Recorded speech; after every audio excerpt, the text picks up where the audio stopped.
नमस्कार, आप देख रहे हैं जोहार झारखंड और मैं हूं आपके साथ विभा उपाध्याय। बुलेटिन की शुरुआत इस वक्त बड़ी खबर के साथ। खबर गुमला से आ रही है, जहां पेड़ से टक्कर के बाद एक कार में भीषण आग लग गई, जिसमें रिम्स के 2 डॉक्टर बैठे हुए थे, जिनकी जान बाल बाल बची है। घाघरा थाना क्षेत्र के बाबाधाम के पास की यह घटना, और बताया जा रहा है कि तेज बारिश की वजह से कार सड़क पर फिसल जाती है। और ये तस्वीरें आपके टीवी स्क्रीन पर देखिए, कैसे ये पूरी की पूरी कार जो है वो आग के गोले में तब्दील हो गई। बताया जा रहा है कि सड़क पर पानी की वजह से फिसलन थी और इसी वजह से ये कार फिसलकर सामने जाकर पेड़ से टकरा जाती है, जिसके बाद कार में आग लग गई। उस दौरान रिम्स के 2 डॉक्टर इसमें सवार बताए जा रहे हैं, हालांकि उनकी जान बाल बाल बची है। कार सवार सभी डॉक्टरों ने किसी तरह से कूदकर अपनी जान बचाई। वहीं कार में रखे कई सामान जलकर राख हो गए। घटना के बाद थाना प्रभारी मौके पर पहुंचे और सभी डॉक्टरों का हालचाल जाना। तो 2 तस्वीरें आपके टीवी स्क्रीन पर। पहली तस्वीर, धू धू कर चलती ये कार जो अचानक से फिसलकर पेड़ से जाकर टकरा गई और आग लग जाती है इसमें। और दूसरी तस्वीर देखिए, अब ये कार पहचानना भी मुश्किल, क्योंकि ये पूरी की पूरी कार जलकर खाक हो चुकी है।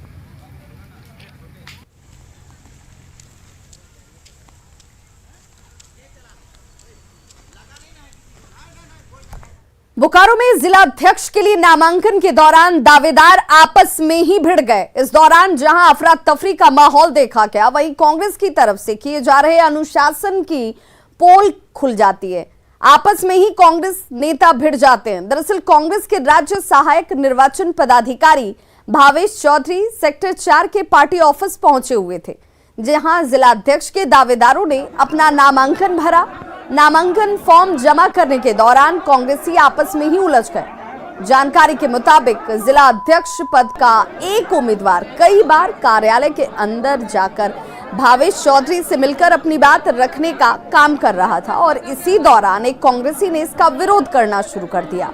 दूसरे को भी मौका देने की बात कही गई। इसी को लेकर विवाद बढ़ा और कांग्रेसी आपस में ही भिड़ गए।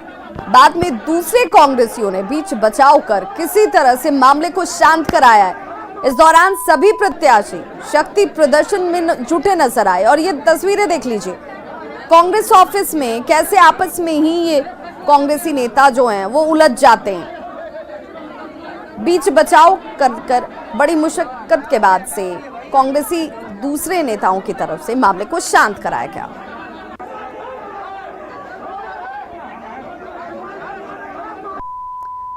और बड़ी खबर इस वक्त रांची से आ रही है, जहां सड़क हादसे में डीएसपी नीरज घायल हो गए हैं। डीएसपी की गाड़ी को कार ने टक्कर मार दी है, जो जानकारी इस वक्त सामने आ रही है, जिसमें डीएसपी नीरज खड़ी गाड़ी में थे सवार, जहां पर एक कार ने टक्कर मारी। मेडिका अस्पताल में फिलहाल उन्हें घायल अवस्था में भर्ती कराया गया है। अरगोड़ा के अशोक नगर में यह हादसा हुआ, जहां डीएसपी नीरज खड़ी गाड़ी में सवार थे और पीछे से दूसरी कार ने टक्कर मारी। मेडिका अस्पताल में फिलहाल उन्हें इलाज के लिए भर्ती कराया गया है।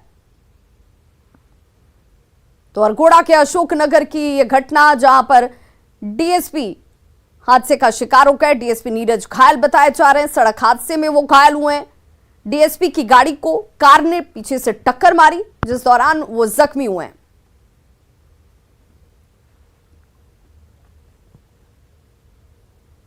और अब बात अग्निवीरों की बहाली के लिए हो रही परीक्षा की। जी हां, भारतीय सैन्य बलों में जवानों की भर्ती के लिए हाल ही में अग्निपथ स्कीम लागू किया गया, और आज से इसी स्कीम के जरिए वायुसेना में अग्निवीरों की भर्ती के लिए परीक्षा आयोजित की गई है। झारखंड में भी अग्निवीरों की बहाली के लिए परीक्षा इस वक्त होनी शुरू हो चुकी है, जिसमें शामिल होने के लिए रांची में अलग अलग जिलों और दूसरे राज्यों से परीक्षार्थी पहुंचे हुए हैं। 4 चरणों में हो रही इस परीक्षा में शामिल होने पहुंचे परीक्षार्थियों में काफी उत्साह नजर आ रहा है, और सभी सेना में जाने और देश सेवा का मौका मिलने को लेकर जोश में नजर आ रहे हैं।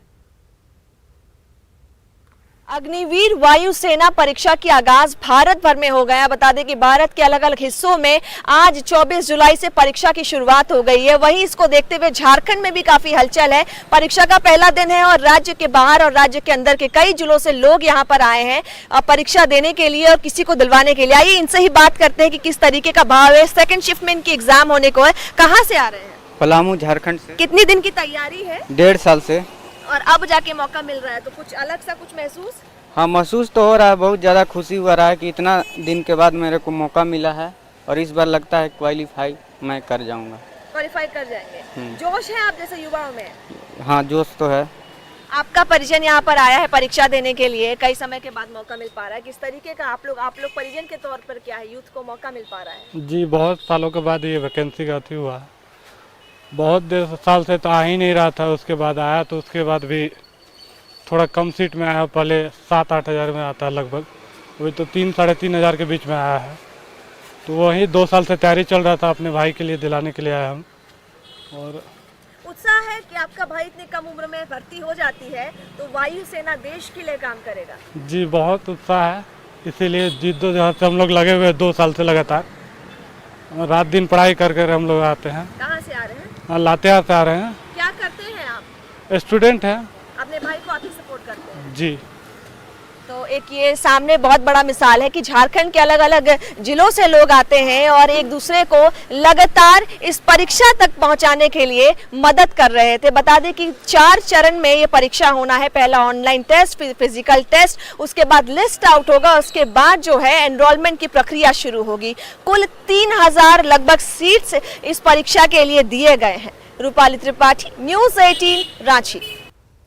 रांची पुलिस ने एसआई संध्या टोपनो मर्डर केस के जल्द खुलासे का दावा किया। इस मामले में एक पशु तस्कर के अलावा 3 अन्य संदिग्धों से हिरासत में पूछताछ की जा रही है। साथ ही एक बड़े खिलाड़ी और पशु तस्करी नेटवर्क के मास्टरमाइंड की गिरफ्तारी की भी खबर मिल रही है, जबकि जल्द ही कई और सफेद पोशों के चेहरे बेनकाब होने का दावा भी किया जा रहा है। उड़ीसा से लाने के बाद जो है अभी तक इसने यही एक्सेप्ट किया है कि ये रांची में एक खास व्यक्ति को ये मुहैया कराया करता था। हम लोग ये प्रयास कर रहे हैं कि क्या गोवंश को यहाँ से भी आगे ले जाया जाता था या उसकी खपत जो है ये लोग यहीं रांची में करवाने का प्रयास करते थे। तो रांची पुलिस भले ही पशु तस्करों पर कार्रवाई करती नजर आती है, पर हकीकत ये है कि शातिर तस्करों को सजा दिलाने में रांची पुलिस फिसड्डी साबित हो रही है। यही वजह है कि पशु तस्करों को गिरफ्तारी का डर नहीं है, क्योंकि उन्हें पता है कि पुलिस के पास सबूत और गवाह कोर्ट में धराशायी हो जाते हैं। पर पशु तस्करों के हाथों सब इंस्पेक्टर संध्या टोपनो की हत्या से रांची पुलिस एक्शन में जरूर आ गई है। उसको कानून में सजा तो तब होगी जब आपको कन्विक्शन होगा, ट्रायल होगा, कन्विक्शन होगा, लेकिन वो नौबत नहीं आती क्योंकि वो नीचे लेवल पे कन्विक्शन रेट हमको लगता है 1% से भी ज़्यादा नहीं होगा झारखंड। कार्रवाई हुई है जिसमें कि केसेस भी दर्ज हुए हैं, लोग गिरफ्तार भी हुए हैं। अवैध इस तरीके के तस्करी में शामिल लोगों के खिलाफ कार्रवाई भी हुई है, बट निश्चित रूप से पुलिस के लिए ये चैलेंज भी है। और अब बात एक साजिश की जो उग्रवादियों ने रची थी, लेकिन पुलिस ने वक्त रहते उनके मंसूबों पर पानी फेर दिया। लातेहार में पुलिस के सर्च ऑपरेशन के दौरान हथियारों के जखीरे को बरामद किया गया, लेकिन उस जखीरे में एक ऐसा हथियार बरामद हुआ जिसे देखकर पुलिस के भी पसीने छूट रहे हैं।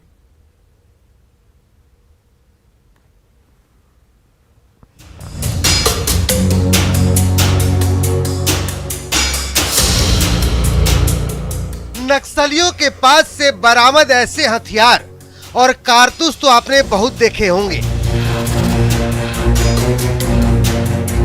लेकिन तबाही के इस जखीरे में इस तरह का असलहा आपने शायद ही कभी देखा होगा। ये कोई मामूली हथियार नहीं बल्कि 40 mm का 30 HE ग्रेनेड है। ये वो खतरनाक ग्रेनेड है जिसमें पिन का इस्तेमाल नहीं होता है और इन्हें हाथों से फेंकने की बजाय अंडर बैरल ग्रेनेड लॉन्चर से टारगेट किया जाता है। इससे बड़ी तबाही मचाई जा सकती है। इस तरह का ग्रेनेड झारखंड में पहली बार किसी उग्रवादी संगठन के पास से बरामद किया गया है, जिसे देखकर पुलिस के भी पसीने छूट रहे हैं। मैं विशेष रूप से बताना चाहूँगा कि इस बार हमें ये 40 mm HE ग्रेनेड मिला है, जो झारखंड पुलिस के द्वारा पहली बार रिकवर किया गया है।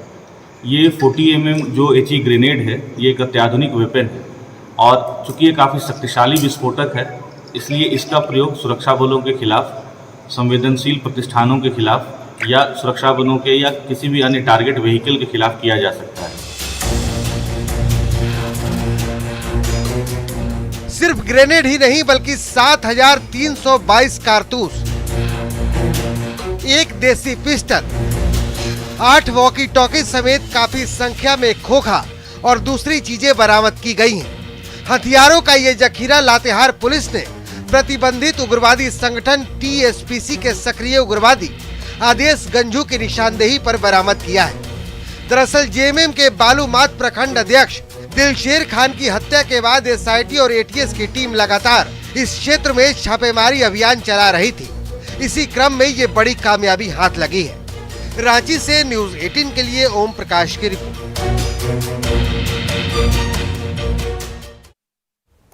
जमशेदपुर में गोलमुरी पुलिस लाइन में महिला पुलिसकर्मी सविता, उसकी मां और बेटी की हत्या का खुलासा कर दिया गया है। महिला पुलिसकर्मी की हत्या पूर्व एसएसपी के ड्राइवर रामचंद्र जामुदा ने की थी।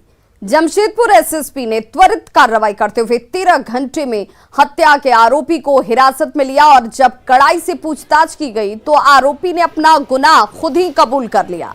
पुलिस के मुताबिक रामचंद्र सविता से प्यार करता था, लेकिन कुछ दिनों से उसे शक था कि सविता किसी दूसरे प्रेमी से फोन पर बात करती है, जिसके बाद उसने प्रेमी के मर्डर का प्लान रचा। लेकिन 19 जुलाई की रात सविता से उसकी नोकझोंक हो गई, जिसके बाद उसने गुस्से में गियर लिवर रड से मारकर सविता की हत्या कर दी। वहीं उसे बचाने पहुंची बेटी और मां का भी मर्डर कर दिया जाता है।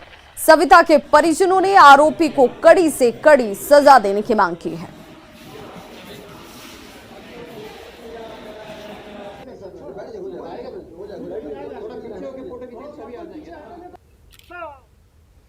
रामगढ़ के खेतों में खुदी पाइपलाइन से अचानक आग की लपटें उठने लगी तो पूरे गांव में हड़कंप मच गया। कुछ दिन पहले इस पाइप से मीथेन गैस और पानी का फव्वारा छूटता था, पर ठनका गिरते ही पाइपलाइन आग उगलने लगी।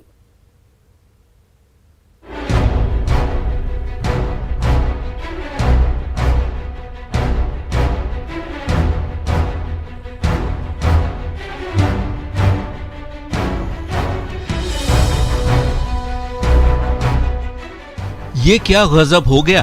पाइप उगलने लगी आग की लपटें, कभी ठंडी पड़ जाती, कभी आसमान छूने लगती।